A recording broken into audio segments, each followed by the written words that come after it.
اللہ تعالیٰ نے جتنی بھی عبادات مسلمانوں پر فرض کی ہیں وہ عبادات ایک تو اللہ تعالیٰ کی رضا کا بہت بڑا سبب بنتی ہیں، اور دوسرا اس کا اہم نتیجہ یہ نکلتا ہے کہ وہ مسلمان کی تربیت بھی کرتی ہے۔ نماز ہو، روزہ ہو، حج ہو، زکوٰۃ ہو، آپ ان تمام عبادات کو کھول کر دیکھ لیں، یہ انسان کو تربیت کے مرحلے سے گزارتی ہے، اور انسان ان عبادات کو صحیح طور پر جب بجا لاتا ہے، عملاً جب ان عبادات کو اخلاص کے ساتھ وہ ادا کرتا ہے تو اس کی ایک بہترین تربیت ہوتی ہے۔ الحمدللہ اللہ تعالیٰ نے ہمیں رمضان المبارک عطا کیا ہے اور اس کے روزے فرض کیے ہیں، تو ارشاد فرمایا کہ یا ایھا الذین آمنوا کتب علیکم الصیام کما کتب علی الذین من قبلکم، اے ایمان والو تم پر روزے فرض کیے گئے ہیں جیسا کہ تم سے پہلے لوگوں پر فرض کیے گئے تھے، اور مقصد کیا ہے؟ لعلکم تتقون، تاکہ تم پرہیزگار ہو جاؤ، تمہیں تقوی نصیب ہو جائے۔ روزہ بہت بڑی تربیت کرتا ہے انسان کی۔ روزہ انسان کو مجاہدے کی تربیت دیتا ہے۔ انسان مجاہدے کا مطلب ہوتا ہے مشقت کرنا اپنے نفس کے خلاف۔ تو رمضان المبارک میں آپ دیکھ لیں، ہم بہت سارے کام اپنی طبیعت کے خلاف کرتے ہیں، تو رمضان اور روزہ یہ ہماری تربیت کرتا ہے۔ کہاں لوگ اٹھتے ہیں سحری کے وقت؟ کہاں وہ وقت ہوتا ہے جاگنے کا، بیدار ہونے کا؟ اور آج جس معاشرے میں ہم ہیں، اس معاشرے میں تو وہی ٹائم اللہ ماشاء اللہ لوگوں کے سونے کا تھا، معاذ اللہ۔ لیکن حکم دیا، ارشاد فرمایا کہ تمہیں سحری کو اٹھ کے کھانا کھانا ہے۔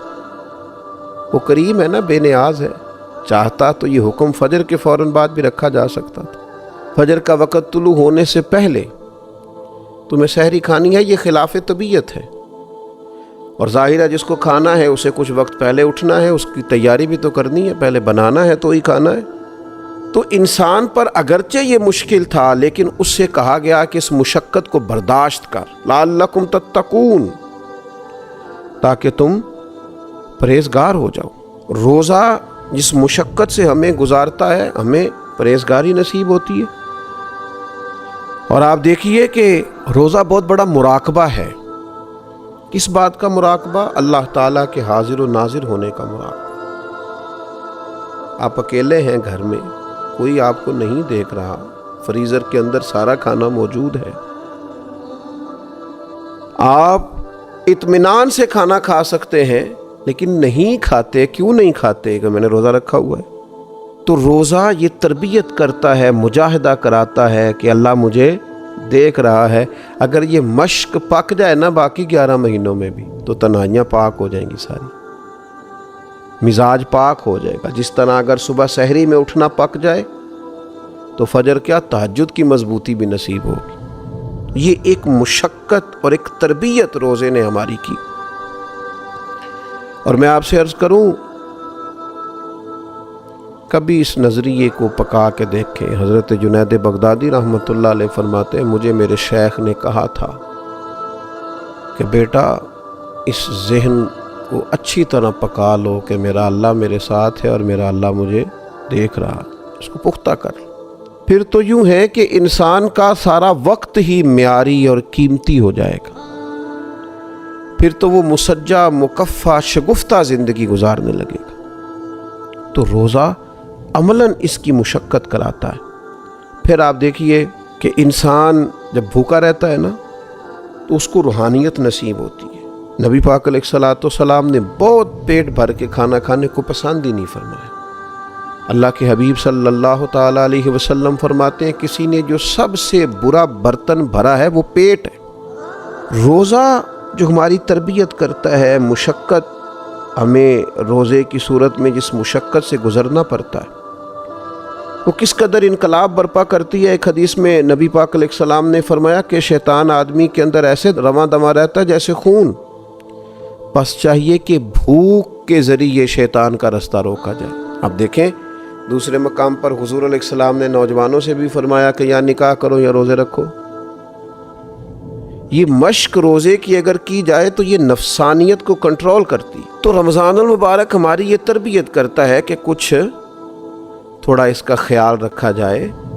ضروری نہیں ہے کہ اگر آپ کی پہنچ میں بہت ساری حلال چیزیں ہیں تو آپ ساری کھاتے ہی جائیں اور صبح و شام آپ کھاتے ہی جائیں۔ اس سے بھی کئی دفعہ انسان کو بہت نقصان سے گزرنا پڑتا ہے۔ پھر روزہ ایک اور ہماری تربیت کرتا ہے، جب تک انسان بھوکا رہتا نہیں نا اسے بھوکوں کا احساس نہیں ہوتا، غریب پروری نصیب نہیں ہوتی۔ محبت کو سمجھنا ہے تو نہ سے خود محبت کر۔ کنارے سے کبھی اندازہ طوفان نہیں ہوتا، بھوکا رہنے سے پتہ چلتا ہے کہ بھوک کی شدت کیا ہوتی ہے۔ بہت زیادہ کھانے رکھنے والے، بہت زیادہ مال رکھنے والے، بہت زیادہ وسعت رکھنے والے اندازہ کریں کہ ان کو پتہ ہے کہ ابھی افطار ہو جائے گا، تو پھر بھی کچھ نہ کچھ اپنی خواہشات کے خلاف انہیں مشقت کرنا پڑتی ہے۔ تو اس شخص کے دکھ کا بھی تو اندازہ کریں جس کے پاس کھانا موجود ہی نہیں ہے، اسے بھوک ہی بھوک کاٹنی۔ تو یہ روزہ ہماری تربیت کرتا ہے۔ اور پھر جس طرح روزے میں ہم نے کھانے پینے سے رکنا ہے نا، اسی طرح گناہوں سے بھی رکنا ہے، اس لیے کہ روزہ حصول تقویٰ کے لیے ہے۔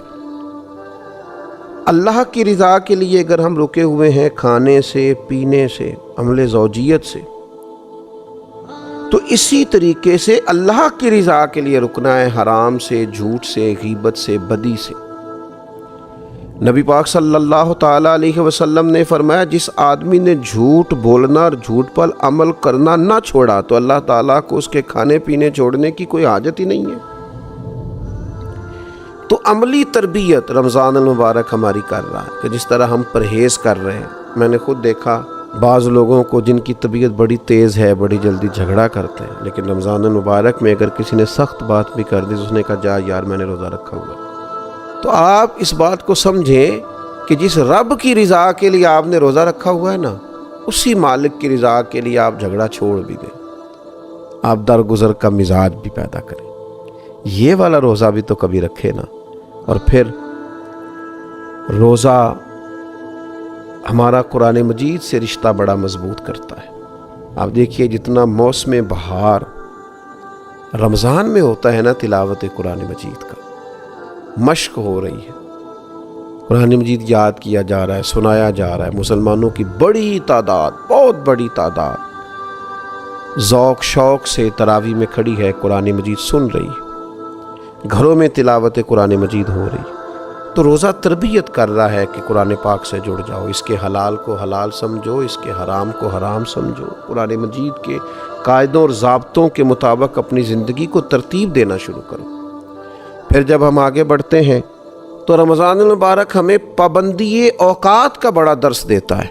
آپ کو فجر سے پہلے کھانا ہے، یہی وقت ہے، اس کی آپ کو پابندی کرنی ہے۔ اگر فجر ہو گئی، آذان ہو گئی تو آپ ایک لقمہ اپنے گلے سے نہیں اتار سکتے، آپ پر پابندی ہے، آپ کو ٹائم دیا گیا، اسی ٹائم کے اندر آپ کریں گے یہ کام۔ اور پھر افطار بھی آپ کو مغرب کی آذان سے کرنا ہے، وقت مغرب، آپ اس سے 5 منٹ پہلے افطار نہیں کر سکتے، اور بہت دیر کر دینا افطار میں وہ بھی مکروہ تحریمی ہے، یعنی وقت کے اندر آپ افطار کریں۔ تو رمضان المبارک وقت کی پابندی کا بڑا درس دیتا ہے۔ میں نے دیکھا ہے کہ لوگ دوڑ رہے ہوتے ہیں، جلدی اٹھ جاؤ افطاری کا ٹائم ہو گیا ہے، جلدی کریں، تیاری کریں، اہتمام کریں۔ شام کو بھی جو رش دکانوں پہ اور جو رش کھانے کی جگہوں پر افطار کے لیے ہوتا ہے، اس سے پہلے اور اس کے بعد وہ نہیں ہوتا۔ تو جس طرح ہم رمضان المبارک کے اندر پابندی کر رہے ہیں اور خیال کر رہے ہیں، ہمیں اسی طرح باقی اپنے سال میں بھی اس مشق کو جاری رکھنا چاہیے۔ وقت پر نماز پڑھیں، اٹھ کر وقت پر اپنے سارے کام سر انجام دیں، دینی اجتماعات ہوں یا کوئی دیگر تقریبات ہوں، وقت پر شروع کریں، وقت پر اس کو ختم کریں۔ اوقات کار کی مصروفیات کی جو تربیت رمضان شریف کرتا ہے، اس تربیت کو پورے طور پر اپنی زندگی کے اندر لاگو کریں، تو یہ رمضان المبارک جو ہماری تربیت کر رہا ہے، اس تربیت کو ہمیں سمجھنا چاہیے، اور اس مہینے میں روزہ بھی رکھنا چاہیے اور اس عملی مشق سے بھی گزرنا چاہیے۔ اللہ تبارک و تعالی سمجھنے کی اور صحیح معنوں میں رمضان سے فیض یاب ہونے کی توفیق عطا فرمائے۔